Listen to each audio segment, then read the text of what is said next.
8'de Sağlık tüm hızıyla devam ediyor. Şimdiki konuğumuz medikal estetik hekimi Doktor Saliha Sönmez Ateş. Hoş geldiniz Saliha Hanım. Hoş bulduk. Maşallah size yine renkler. Hayat renkli. Evet değil mi hocam? Doğru söylüyorsunuz. Hocam hoş geldiniz. Hoş bulduk doktor bey. Yine çok güzel bir konu konuşacağız. Bayan erkek ki erkeklere daha fazla tabii ki. Herkesin en büyük problemlerinden bir tanesi saç problemi. Yani saç dökülmesi ayrı bir konu, saçın güçsüzleşmesi ayrı bir konu, seyrekleşmesi ayrı bir konu. Ve hakikaten yani herkes hayatı boyunca saçıyla ilgili bir takım sıkıntılarla karşılaşıyor. İlla ki bir kez bile değil mi hocam? Evet. Hocam saç neden dökülür? Erkeklerde neden dökülür, kadınlara neden dökülür ve buna yönelik olarak tedavilerde neler yapıyorsunuz? Bunlarla ilgili konuşmak istiyoruz. Saç çok farklı sebeplerle dökülüyor. Erkeklerde farklı sebepler, kadınlarda farklı sebepler var. Erkeklerde daha çok ailesel geçişli biliyorsunuz saç dökülmeleri ön planda. Kadınlarda ise daha farklı sebepler var. Hormonal sebepler olabileceği gibi hem erkek hem kadınlarda belli eksikliklere bağlı ortaya çıkan dökülmeler oluyor ama kadınlar özellikle boya, işte çeşitli kimyasal işlemler, ısıl işlemler gibi çevresel faktörlerle saçlarını kaybedebiliyorlar ya da zayıflıyor, inceliyor, eski formunda olmayabiliyor. Gebelik, emzirme süreçlerindeki bir takım hormonal değişikliklere bağlı saç kaybedilebiliyor, stres faktörüyle saç kaybedilebiliyor gibi çeşitli sebepler saysak liste uzar gider. Hocam siz daha ziyade saçı kurtarma peşindesiniz aslında. Evet, ben koruyucu hekimliği hep çok sevmişim. Şimdi kurtarma peşinde olduğu için bu programı gerçekten iyi dinlemeniz gerekir. Şunu soracağım. Başvuran hastalarınız erkek mi daha fazla, kadın mı daha fazla? Çoğunlukla kadın açıkçası. Erkekler çünkü saçlarını tam kaybedene kadar kaba bir tabir belki ama uyanamıyorlar olaya. İyice kelleşecekler. Ondan sonra saç ekimi için gelecekler. Genel olarak böyle çok nadir. Görüntü önemsemiyorlar diyedir. Belki de çok nadir erkek hasta saçım incelli bir şey yapabilir miyim? Saç ekimine gitmeden bunları kurtarabilir miyim diye gelen erkek hasta sayısı çok az ama kadınlar daha ziyade saçları bir de kadın için güzellik faktörü olduğu için daha çok kadınlar açıkçası. Peki hocam gelen hastaya yaklaşımınızda ne yapıyorsunuz? Nasıl muayene ediyorsunuz? Hangi testleri istiyorsunuz? Yani nasıl yaklaşıyorsunuz böyle bir hastaya? Öncelikle açıkçası gerçekten dökülmenin çok olup olmadığını tespit etmeye çalışıyorum. Bununla ilgili bir takım çok basit testler var, çekmece testi vesaire gibi. Onları yapıyorum ama mutlaka bir genel kan tablosu görmek istiyorum. Çünkü özellikle demir eksikliği gibi bir takım önemli minerallerin, elementlerin eksik olması belki kansızlık farkına bile varmamış olabiliyor. Çok sık kadınlara demir eksikliği anemisi. Farkına bile varmıyor. Onları görüyoruz. Vitamin eksiklikleri varsa onları görüyoruz. Hormon değerlerini görmek istiyorum. Çünkü tiroid ya da bir takım farklı hormonların yükselmesi ya da azalmasına bağlı saç kaybı yaşanabiliyor. Saçlarda incelme olabiliyor, kuruluk olabiliyor. Bu konuları netleştirdikten sonra eğer tedavisini yürüteceksem ben yürüterek destek oluyorum. Hayır, beni aşan daha farklı bir yönden tedavi alması gerekiyorsa ilgili hekime yönlendirdikten sonra ama yine saç için çeşitli var olan tedavilerimizi destek amaçlı ya da ana tedavi olarak uygulayabiliyoruz. Peki hocam şimdi testleri normal çıktı. Destekleyici tedavide seçenekleriniz nelerdir? Neler uyguluyorsunuz? Böyle bir hastaya ne tavsiye ediyorsunuz? Hangi işlemleri yapıyorsunuz? Ben açıkçası en çok bariyeri geçerek yani saç deri bariyerini geçerek ilgili alana, saçlı derinin altına mezoterapik teknikleri tercih ediyorum. Ama burada kullandığımız malzemeler farklılık gösteriyor. PRP yapabiliyorum. Mezoterapi yapabiliyorum. Çok şu anda biliyorsunuz otolog mikrogreft popüler bir yöntem. Otolog mikrogreft yapabiliyorum. Burada etken olan birkaç sebebim var neden seçeceğime dair. Eğer kan tablosunda bir eksiklik varsa tabii ki PRP yapmıyorum veya buna engel teşkil edebilecek bir sorunu varsa PRP yapamıyoruz.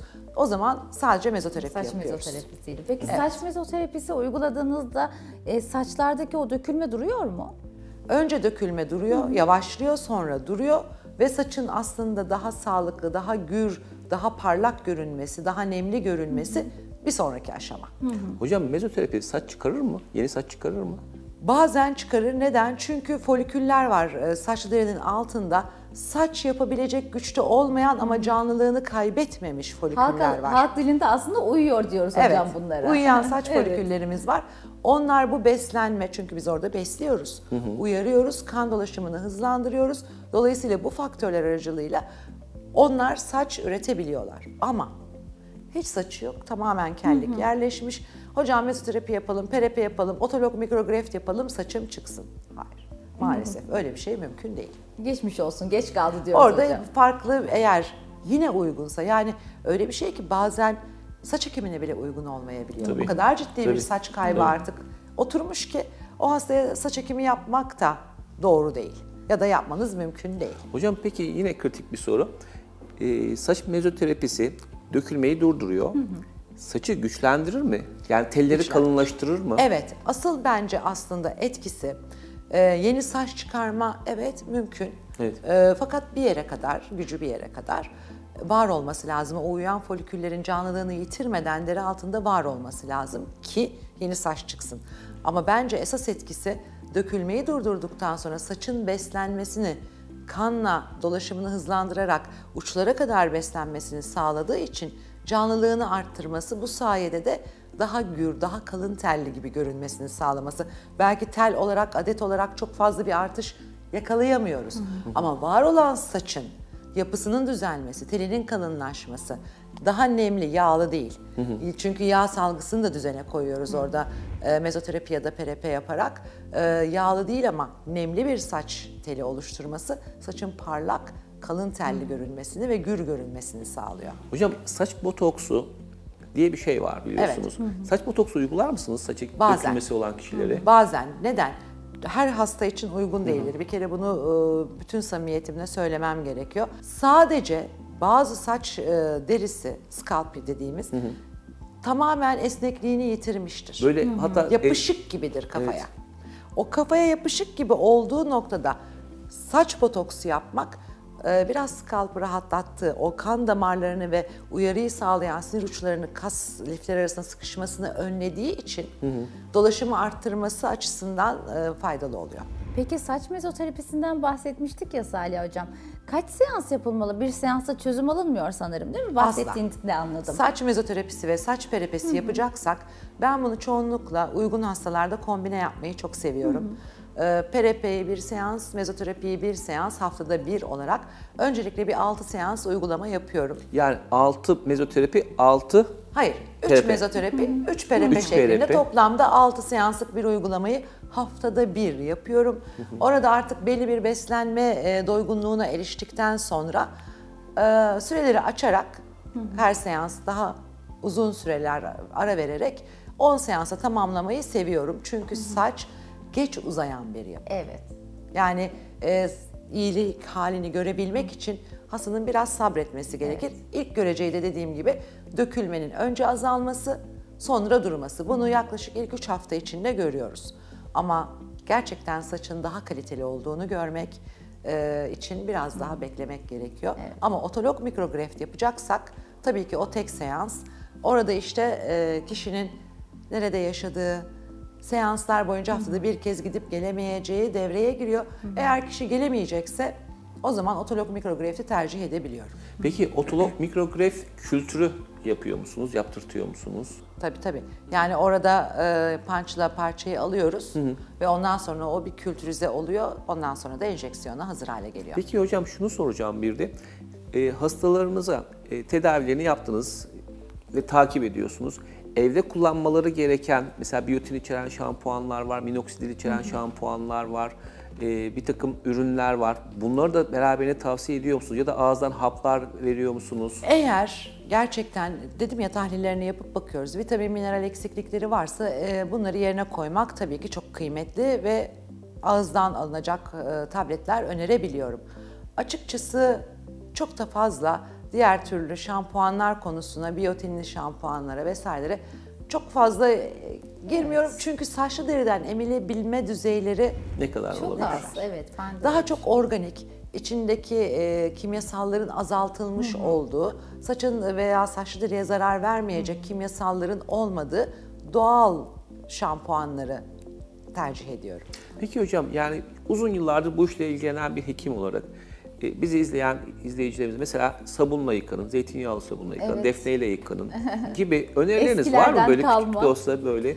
Eğer gerçekten cilt çok kuru değilse, Evet. şimdi kuru bir saçlı deriyi ister zeytinyağlı sabunla yıkayın, ister bıttım sabunuyla yıkayın, ister defne sabunuyla yıkayın, daha çok kurutursunuz. Evet. Kuru bir saçlı deriden de kırılmalar, kopmalar çok daha çabuk fazla olacaktır. olur. O yüzden çok da fazla tavsiye etmiyorum. Tavsiye edebilmek için açıkçası saçlı deriyi görmemiz gerekiyor. Ne Anladım. kullanılacağını. Peki hocam, mezoterapi ürünleri deyince bu ürünlerin içerisinde her firmanın tabii kendine göre bir takım karışımları oluyor, farklı farklı. Bunların içeriğinde neler var ve siz hangisini tercih ediyorsunuz? Yani şu olmazsa olmaz, şu olmazsa olmaz diyebileceğiniz böyle ürün içeriğinde şeyler var mı? Tabii şimdi biyotin, bakın şampuanı bile konuşuyoruz ama Evet. biyotin Evet. olmazsa olmaz. Evet. Bakır bence mutlaka yine olmalı. Çünkü saçın kolajen yapısında çok önemli bir yeri var.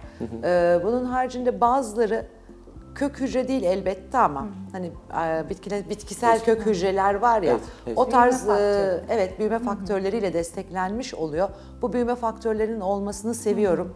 Canlı hücre yapısını desteklediği için. Onun dışında zaten klasik tüm B grubu vitaminler çoğunda var. Bakır var, magnezyum var ve bunlar olmazsa olmazlar. Peki hocam, saç ekiminde artık geç kalmış, saçını ektirmiş maalesef. O kişilere uygulayabiliyor muyuz? Ya da otolog mikrografti saç ekimi yaptırdıktan sonra ben şiddetle tavsiye ediyorum.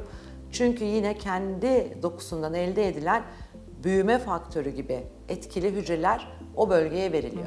Ve düşünün ki saksıda yeni bir bitkiniz var ve siz onu suluyorsunuz, gerekli vitaminleri veriyorsunuz. Saç ekimi de aynen böyle bir şey aslında. Yeni ekilmiş minik bir tohumu ve ben PRP'yi veya otolog mikrografti can suyu gibi görüyorum. Hocam çok teşekkür ederiz. Gerçekten saç dökülmesiyle ilgili, destek tedavisiyle ilgili A'dan Z'ye herkesin merak edebileceği en doğru bilgileri Evet.